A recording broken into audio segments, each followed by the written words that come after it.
In my last 3 videos, I went over clothing and gear for an Africa hunt. In this video, I'll cover some of the comfort items that I use on Africa safaris. These are not necessary items that you absolutely need. Rather, these are things that add additional comfort, safety, or convenience to your Africa experience. If you're staying at a lodge in South Africa or Namibia, most of this video won't apply to your trip because you'll have reliable power, good amenities, and security where you're staying. Many lodges in Tanzania or Zambia might also fall into that category, but some of this video will probably still be useful to you anyway. This video is mostly for those who hunt or do photo safaris in truly remote areas of Africa where a power grid and generators don't exist. And you'll be sleeping in a tent or a hut made out of mud bricks. I'll do my best to go through the items in this video at a pretty fast pace so the video doesn't run too long and end up boring you. For every item listed in this video, I'll provide a link in the description below.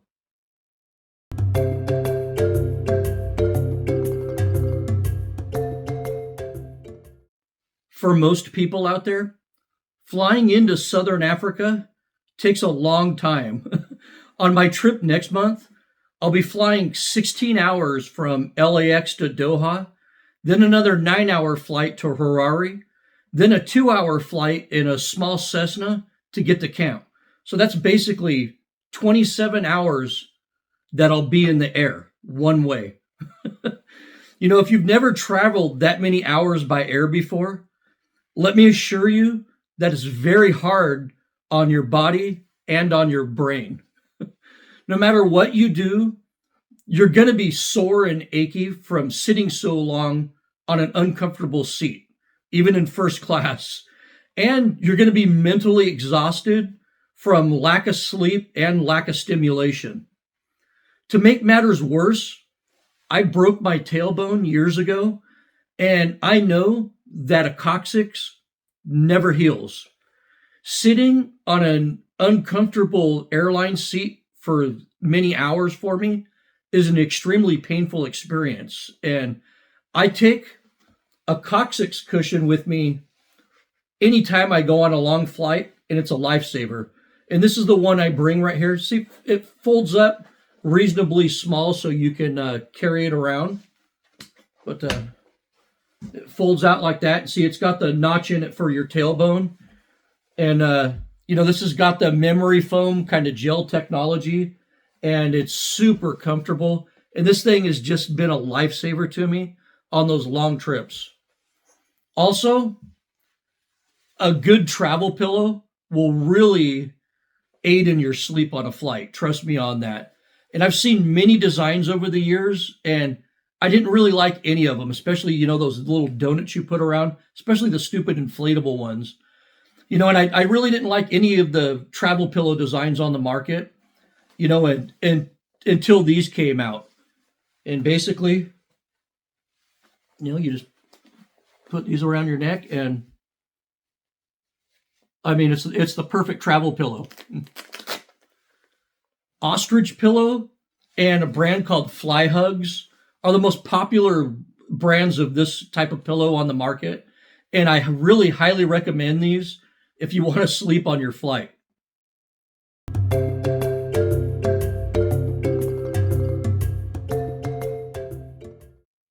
I've done numerous videos dealing with insects while you're hunting and fishing, including treating clothing with permethrin and using picaridin repellent and, wearing the right colors while you're out in the field. In this video, I'll add a comfort item to that list. If you stay in a remote Africa camp, you'll either be in a cloth tent or a mud hut with a thatched roof on it and open windows.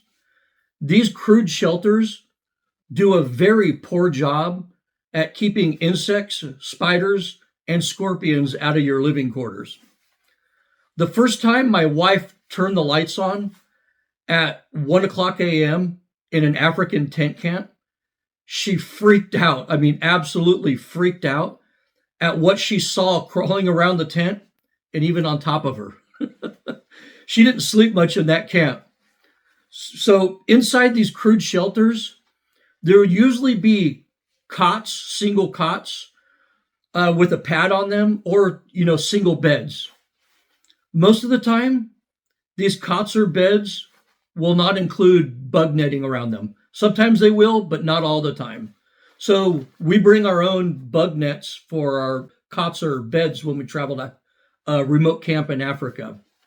I use this net made for small beds, and I bring some paracord along with me to rig it up over any bed. It doesn't matter how the tent or the hut's configured. With enough paracord, you can make these mosquito nets work. What's cool about this is you can also tuck the edges of this net under the mattress so nothing can get inside your little protective bubble when you're sleeping inside this net. Also, it has a big zip up door in it so you can get in and out of the bed, secure from creepy crawlies that might decide to sleep with you during the night. Like I said, to most people, this isn't mandatory, but to my wife, this is absolutely mandatory.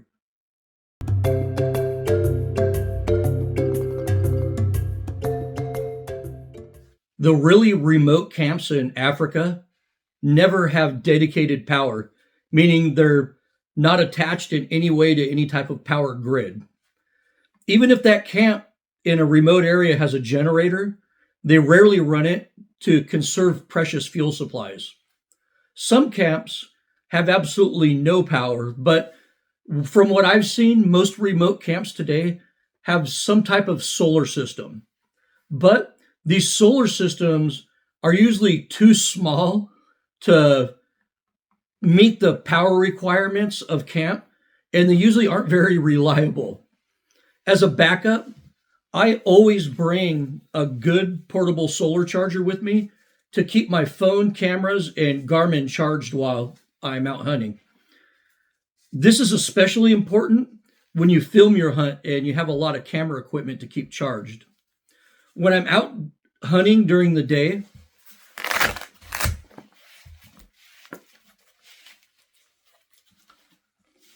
I'll pretty much keep this out in the sun, charging a power bank. Then I'll use that power bank to top off my devices when I get back to camp.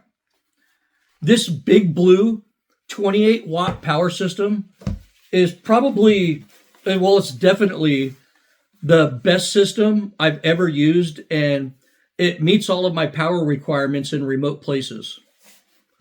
I also bring a solar lantern with me, or maybe two of them, on my hunting trips to remote areas. And, I leave these out in the sun all day to charge, and I use them for lighting in my tent at night, and they're very convenient.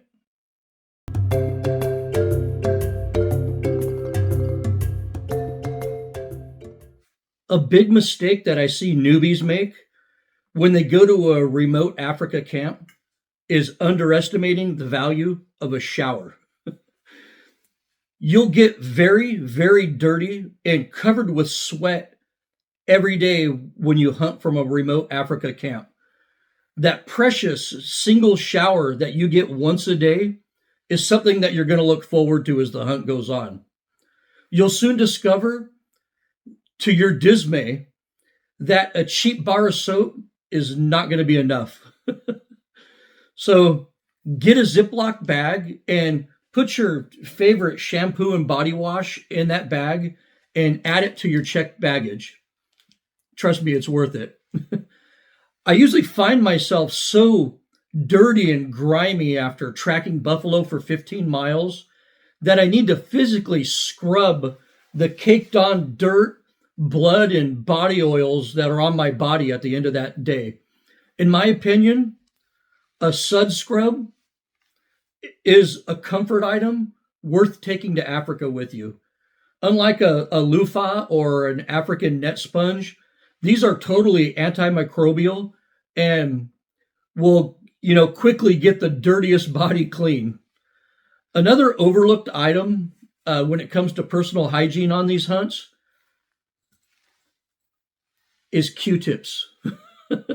You might be riding in the back of a truck on the high seat while you travel over many miles of really dusty roads, and your ears act as great dust collection devices. So, in my opinion, bring plenty of Q-tips too.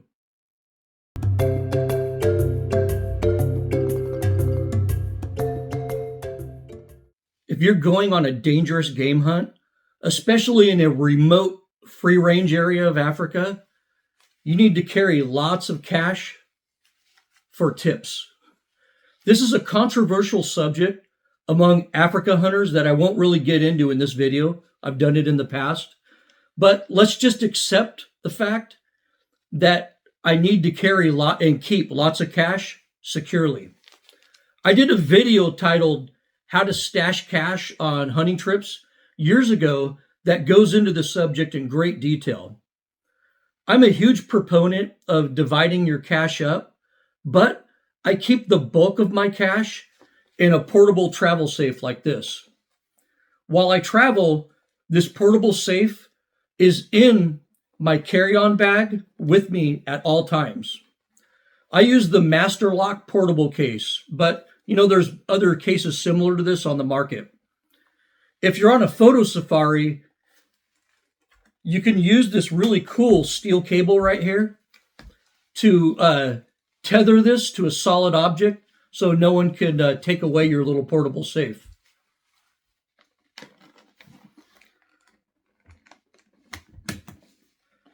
And I pretty much, when I'm in camp, keep all of my cash in here. And,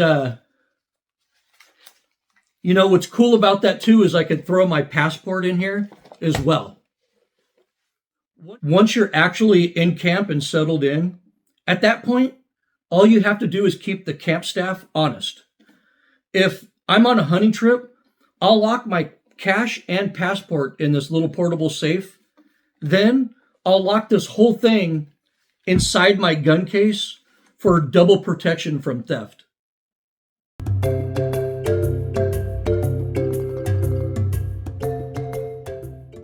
In some of the really nice lodges and resorts, they provide access to USB ports.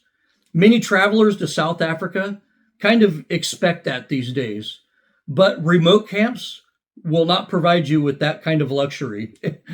And, if they do have power outlets, you're going to need plug adapters to use and charge your electronic devices.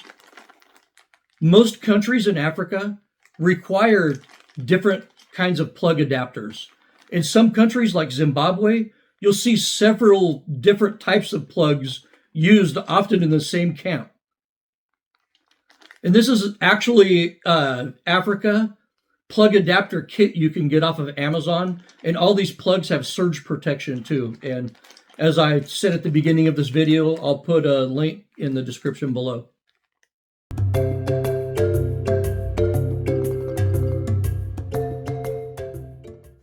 If you've traveled to a lot of remote fishing and hunting camps, you see this all the time. The guy running around camp asking everyone for a Tylenol for a headache, some Tums for their heartburn, cortisone to treat bug bites, moleskin for a foot blister from his hunting boots, and, Neosporin for scratched up arms and legs. They thought all they needed was their malaria meds on their trip, but they found out differently. A small assortment of simple medicine can give you relief from temporary misery on your trip and can improve your overall experience.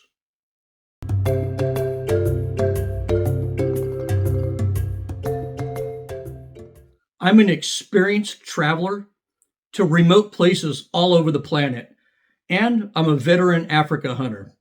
This video and past Africa videos get inundated with comments from people who have never even been to remote places in Africa, suggesting what I should take. They're, by all accounts, armchair experts. They almost always suggest unnecessary things and have no concept of weight and space restrictions during travel.